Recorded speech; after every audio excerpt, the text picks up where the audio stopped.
नमस्कार, आवाज जनादेश में आप सभी का बहुत बहुत स्वागत है। हिमाचल प्रदेश में चुनावी बिगुल बज चुका है और चुनावों के चलते प्रत्येक जो पार्टी है, चाहे वो बात करे कांग्रेस की, चाहे वो बात करे भाजपा की और चाहे बात करे सीपीआईएम की, सभी ने अपने जो उम्मीदवारों की लिस्ट है वो जारी कर दी है। बीते कल भाजपा की चुनाव कमेटी की बैठक दिल्ली में संपन्न हुई है और उसके बाद भाजपा ने जो है आज अपनी टिकटें जो है वो फाइनल कर दी है। शिमला का जो शहरी सीट है वो हॉट सीट माना जाता है और वर्तमान में जो है सुरेश भारद्वाज वहां से शहरी विकास मंत्री भी रहे, लेकिन इसके बावजूद जो है सुरेश भारद्वाज को कुसुम्पटी क्षेत्र से टिकट मिला है। तो ऐसे में इनके जितने भी समर्थक हैं वो खुश नजर नहीं आ रहे हैं। उनका मानना है सीधे तौर पर कि शहरी विकास मंत्री सुरेश भारद्वाज को जो है शिमला शहर से टिकट मिलना चाहिए, लेकिन उन्हें अब टिकट दिया है पार्टी ने कुसुम्पटी क्षेत्र से। तो यहाँ पे महिला मोर्चा के कुछ कार्यकर्ता मेरे साथ मौजूद है, इनके साथ सीधी बातचीत करेंगे और जानेंगे कि सुरेश भारद्वाज जी को कुसुम्पटी क्षेत्र से टिकट मिला है तो क्या ये पार्टी के साथ है। मैम, सबसे पहले तो आपका स्वागत है जनादेश में। सुरेश भारद्वाज जी को कुसुम्पटी क्षेत्र से टिकट मिलना आपको क्या लगता है? क्या ये दुर्भाग्य है या ये मान सकते हैं कि ये अच्छा है उनके लिए? देखिए, ये दुर्भाग्य भी नहीं है, क्योंकि जो हमारे ये श्री सुरेश भारद्वाज जी हैं तो ये कहीं से भी सीट निकाल सकते हैं। दुर्भाग्य की इसमें कोई बात नहीं है, पर हमें ये लग रहा है कि जो शहरी शिमला है वो मेन है, तो इसमें जो है श्री सुरेश भारद्वाज जी को ही टिकट मिलनी चाहिए थी, क्योंकि वही इसके काबिल हैं। उन्होंने बहुत सारे काम किए हैं और जब कांग्रेस का राज था तब भी उन्होंने ये सीट निकाली है, तो अब तो वो पक्का, क्योंकि उन्होंने बहुत सारे काम किए हैं। अब आप देख ही रहे होंगे कि शिमला का कितना नक्शा चेंज हुआ है। कांग्रेस ने भी इतने साल जो है राज किया है, तो क्या आपने जो ये सड़कें परिवर्तित हुई हैं देखी हैं कभी? आपने कभी नहीं देखी ना, तो इसलिए देखो। और बाकी फुटपाथ वगैरह बनने और पार्किंग का हर चीज का और फिर इनका एक नया ही तजर्बा है हर चीज में।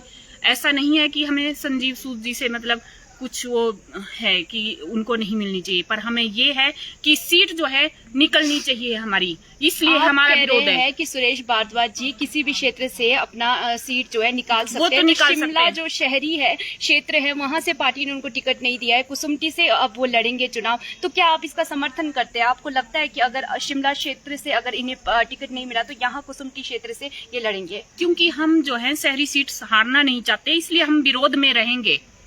अगर हमारी बात मान ली जाएगी तो ठीक है, नहीं मानी जाएगी तो जितने भी हमारे मोर्चे हैं, युवा मोर्चा है, महिला मोर्चा है, शिमला मंडल है, जो भी हैं, जितने भी मोर्चे हैं वो इस्तीफा देने के लिए तैयार हैं। तो फिर ये जो है अपने हार के लिए खुद ही जिम्मेदार होंगे, क्योंकि कार्यकर्ताओं से एक बहुत बड़ी बात बोल रहे हैं कि आप लोग सामूहिक इस्तीफा देने जा रहे हैं, लेकिन अभी सुरेश भारद्वाज जी ने पत्रकारों के साथ बातचीत में कहा है कि वो ऐसा कुछ भी नहीं करने जा रहे।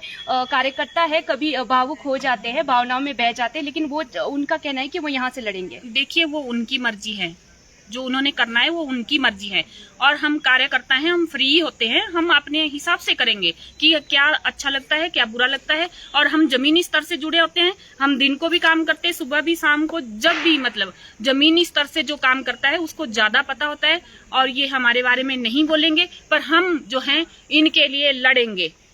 और सामूहिक तौर पे इस्तीफा देने की बात करिए तो आपको क्या लगता है कि कुसुम्पटी क्षेत्र से अगर इन्हें टिकट मिला है तो क्या यहाँ पे ये जीत हासिल नहीं कर सकते हैं इस सीट से? वहाँ भी जीतेंगे, क्यों नहीं जीतेंगे, पर हमें जो है शहरी शिमला से ही चाहिए। अगर टिकट इनकी टिकट बदल दी जाती है, कारण क्या है? काफी सारा काम हुआ है, स्मार्ट सिटी का प्रोजेक्ट उनके वक्त में आया है, ये है कारण क्या? कारण ये भी नहीं है, जिस तरीके से लोगों से जुड़े हुए, कोई नया चेहरा आएगा तो उसमें टाइम लगता है, हर चीज में टाइम लगता है। अगर मुझे खड़ा कर दिया जाए तो क्या मैं जीतूंगी? नहीं जीत पाऊंगी ना। तो इसलिए आप सीधे तौर पर ये कह रहे हैं कि इस क्षेत्र के लोगों के साथ उतना कनेक्ट नहीं है जितना शिमला शहरी क्षेत्र के लोगों के साथ कनेक्ट है। हाँ जी। और आपको लगता है कि कनेक्शन बनाने में एक समय लगेगा? हर घर से ये जुड़े हैं, इनको नाम तक याद है। शिमला शहर के हर घर से जुड़े और कुसुम्पटी क्षेत्र में उन्हें संपर्क बनाने में समय लगेगा। तो हम ये नहीं चाहते कि ये जो निर्णय लिया गया है ये फिर बाद में पछताना पड़े, इसलिए हम पहले ही विरोध कर रहे हैं, क्योंकि कार्यकर्ता को अच्छे तरीके से पता होता है कि कब कहाँ क्या हो रहा है और क्या होने वाला है। कुसुम्पटी क्षेत्र का मोड़ बताइए। कुसुम्पटी क्षेत्र में अनिरुद्ध जी जो विधायक वर्तमान समय में रहे थे तो उनका काफी अच्छा पकड़ माना जाता है, तो ऐसे में सुरेश भारद्वाज जी भाजपा से यहाँ से लड़ेंगे तो क्या लगता है आपको टक्कर जो है क्या आपस में होगा? देखिए, इस बारे में मैं कुछ नहीं बोल सकती, वो आप उनसे पूछिए, जो हमारा है वो हमने कह दिया, क्योंकि हम जो कार्यकर्ता होते हैं हम जमीनी स्तर से जुड़े होते हैं, हमें पता है कि कहाँ क्या हो रहा है, कहाँ नहीं हो रहा है, तो मतलब किसकी पहुंच कहाँ तक है, तो इसलिए हम विरोध कर रहे हैं। क्योंकि हम नहीं चाहते, जब मतलब कांग्रेस का राज था उन दिनों भी, मतलब उस समय भी इन्होंने जो है सीट अपनी जीती है, 4 बार जीते हैं, तो 4 बार जब ये जीते हैं तो अब इनको क्यों मतलब इनकी टिकट में हेर फेर किया गया, क्यों इनको दूसरी जगह जो है आप सीधे तौर पर कह रहे हैं कि जिस वक्त कांग्रेस का शासन था उस वक्त भी वहां से उन्होंने सीट को जीता है, और अब हमारी तो जीती जिताई सीट को मतलब अगर हरा रहे हैं तो ये गलत है, इसलिए हम विरोध कर रहे हैं। जी धन्यवाद। ये आपने सुना, ये युवा जो भाजपा युवा मोर्चा है उनकी महिलाएं थी और सीधे तौर पर कह रही है कि ये सामूहिक तौर पर इस्तीफा देने की यहाँ पे बात करें। इनका मानना है कि हम जमीनी स्तर से जुड़े कार्यकर्ता है, हम जानते हैं कि किस व्यक्ति की कहाँ पे पकड़ है। इनका कहना है कि पूरे क्षेत्र में, वैसे तो पूरे शिमला क्षेत्र में भारद्वाज की पकड़ है, लेकिन उसके बावजूद इनका कहना है कि शिमला शहरी सीट जो है उन्होंने कांग्रेस के राज, जब कांग्रेस का राज था हिमाचल प्रदेश में, तब उन्होंने वहां से सीट निकाला था। तो ऐसे में जो है कुसुम्पटी के क्षेत्र में उनको भेजना, कुसुम्पटी से उनको टिकट देना, ये पार्टी की कुछ, इन्हें पार्टी की जो मंशा है वो समझ में नहीं आ रही। तो ऐसे में इनका कहना है कि संपर्क बनाने में किसी एक क्षेत्र में, शिमला शहर की बात कर रहे हैं तो शिमला शहर में कह रहे हैं कि प्रत्येक घर में हर एक व्यक्ति को भारद्वाज जी जानते हैं और यहाँ पर कुसुम्पटी क्षेत्र में थोड़ा संपर्क बनाने में समय लगेगा। और बड़ी बात ये कह रहे हैं कि हम सामूहिक तौर पर इस्तीफा देने की भी ये बात करें, लेकिन सुरेश भारद्वाज जी ने पत्रकारों के साथ बातचीत में कहा है कि जहां से भी मुझे टिकट मिलता है, मैंने शिमला में काम किया है, जब युवा काल में विद्यार्थी परिषद के साथ काम किया, उसके बाद जाकर के भाजपा में काम किया और शिमला क्षेत्र में